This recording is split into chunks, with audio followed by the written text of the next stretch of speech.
apparemment dafa am bataille boo xamante ne enclenché wu na depuis le 28 avril bi nga xamante ne le groupe parlementaire PASTEF les Patriotes dugal na une proposition à l'Assemblée nationale, proposition de loi bien entendu, pour modifier ñaari dispositions, notamment les articles L29 L30 du code électoral. À la veille, le président de la République publié ne am na 4 avant-projets yoo xamante ne bëgg na ko dugal justement ngir mën a càmbaraat li nga xamante ne moom mooy le code électoral. Alors loolu bi muy def son face à face avec les journalistes, le président Bassirou Diomaye Faye apprécié na ko jàpp ne gisuloon urgence bu war a mën a tax les députés de la majorité di introduire une proposition de loi. mu mel ni malentendu am na fa entre le président, ses initiatives à travers les 4 projets 4 avant-projets de loi ak la proposition de loi bi nga xamante ne moom le groupe parlementaire de la majorité dugal. Alors quelle lecture en faites-vous? Non, wax na ba xam naa daal que y a incompréhension. Parce que président bi mu def discours en fin d'année. Diggoon na que 3 mois 2026 balaa muy jeex dina indi les projets. toog na nag ba 3 mois yi passé waaw ñëpp di xalaat lan moo taxoon président génnwul respecté wul li mu son engagement. Bon en même temps assemblée jël décision pour modifier les articles 29 et 30. Bon c'est incompréhensible. Le président de la République, il a son premier ministre, il a son ministre chargé des relations avec les assemblées, avec l'Assemblée, mais le président mënul bañ a yëg l'initiative parlementaire. Je pense que c'est incohérent. Assemblée mënul jël initiative modifiée sans que le premier ministre soit au courant, sans que le président... D'ailleurs même jox nañ ko texte bi soumettre nañ ko à son avis. Donc c'est incohérent. Pour moi maintenant la responsabilité. Mais comment comprendre donc mu ne moom gisul urgence bu war a mën a tax ñu introduire la proposition de loi? Non, moi je pense que l'initiative ça peut le justifier. Les 4 avant-projets yi nga xamante ne war na ko dugal. Non, il y a une urgence en ce sens que pour modifier les articles L29 et L30, il faut le faire avant les 6 mois des élections prochaines. Ouais. Mais l'Assemblée n'est pas aussi endormie que ça. Ils savent que loi boobu pour que lu gën mooy que mu jàll en respectant les conventions qu'on a signées. Bah, puisqu'il y a eu lenteur te ñoom ba léegi assemblée aussi waxul lu tax demul gis président ne ko mais yow ana sa loi yi. ñun am nañu suñu projet de loi on t'a soumis le projet de loi qu'est-ce qu'on fait? Mais pour moi, ce qu'il faut analyser, c'est que le président, à sa démarche, il ne dit pas. Le président ne dit pas tout. Pourquoi il y a eu ce retard? Mais l'Assemblée aussi ne dit pas pourquoi l'Assemblée tranche sans l'avis du président. Am na ñu ne ils le font justement, en tout cas les députés de la majorité, pour baliser la voie Ousmane Sonko. Non, en tout cas, non, je ne pense pas du tout que modification bi soit liée à la candidature. Ousmane Sonko est candidat. Il ne peut pas être électeur éligible aux législatives. Il est dans le fichier électoral. Bon, le ministre bi wax na ko, le ministre de l'Intérieur, quand il était à l'Assemblée. C'est qu'il n'y a pas de raison de douter que Ousmane Sonko mën na nekk candidat en 2029. Il n'y a pas de raison. En tout cas, sur le plan politique comme sur le plan juridique. Ouais. Mais maintenant, puisqu'il y a débat, pourquoi il y a débat? Ouais. Mais parce que am na ñu nga xam ne dañu xalaat ne Ousmane Sonko mënul nekk candidat.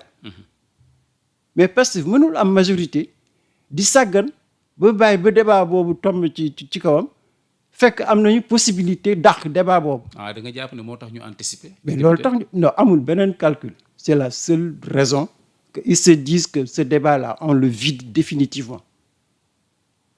C'est la responsabilité que le PASTEF a et la majorité ont prise. C'est-à-dire que ñun kenn du dàq benn candidat ci élection.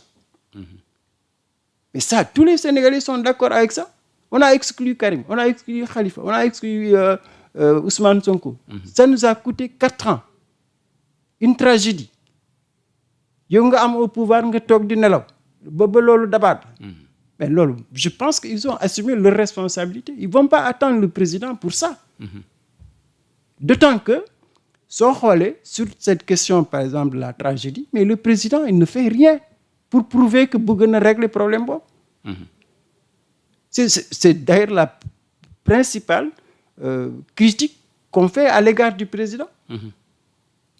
Les martyrs, ça n'existe plus.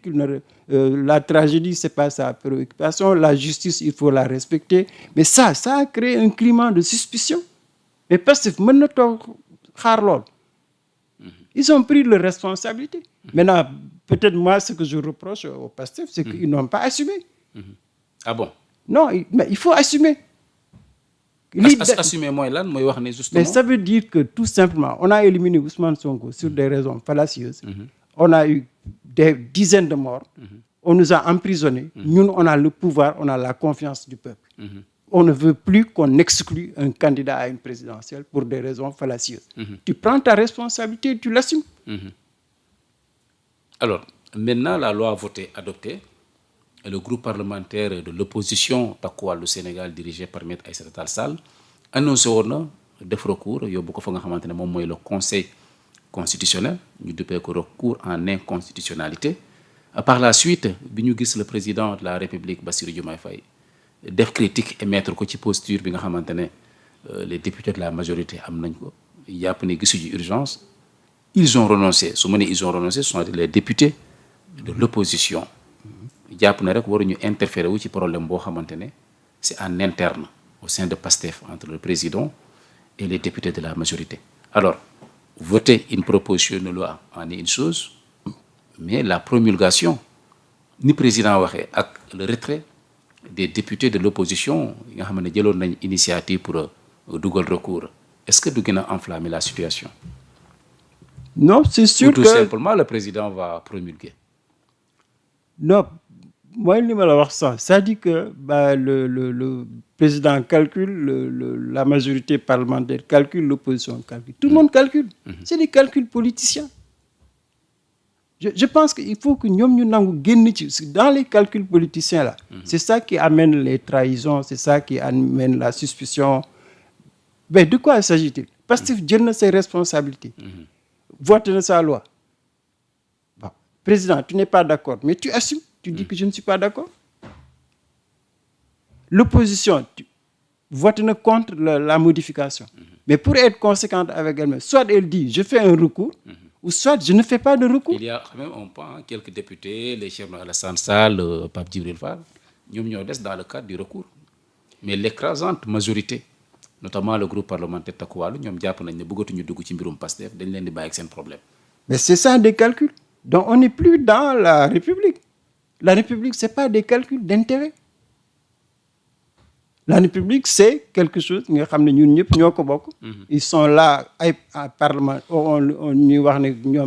c'est des représentants du peuple, c'est l'Assemblée du peuple. Ben, si les représentants n'osent pas dire la vérité ou assumer leurs responsabilités, on est dans des calculs.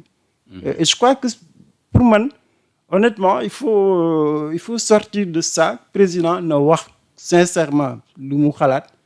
Bon, j'espère qu'il va promulguer. Parce est-ce que ni mu waxee ku émettre critique jàpp nga ne dina promulguer? D'autant plus qu'il a ses propres initiatives yoo xamante ne ci sens boobu ci fànn boobu la jëm. Non, pour moi, en tout cas, il y a deux choses. Le PASTEF ne va pas reculer. S'il ne promulgue pas, l'Assemblée va promulguer par le biais de son président. Ça, c'est clair. Possible? Non, c'est possible. Que le président de l'Assemblée peut promulguer la loi si le président ne promulgue pas. Donc, si le bras de fer, le président bagne, l'Assemblée jël ses responsabilités. Parce que le PASTEF n'a plus rien à calculer. Bon, maintenant, le président sous promulgue, ça va enflammer la relation président-Assemblée. On va vers une crise de confiance si le président ne promulgue pas. Ben, en retour, qu'il n'amène pas des projets à l'Assemblée. Parce que l'Assemblée m'a bagnal. C'est ça, ce cercle vicieux-là, qui fait que pour moi, il faut assumer ses responsabilités. Que le président ne promulgue parce que c'est une loi qui fait avancer la démocratie, qui fait consolider les processus électoraux, ça stabilise le Sénégal dans le domaine électoral. Bon, pour cet intérêt-là, le président doit avoir promulguer.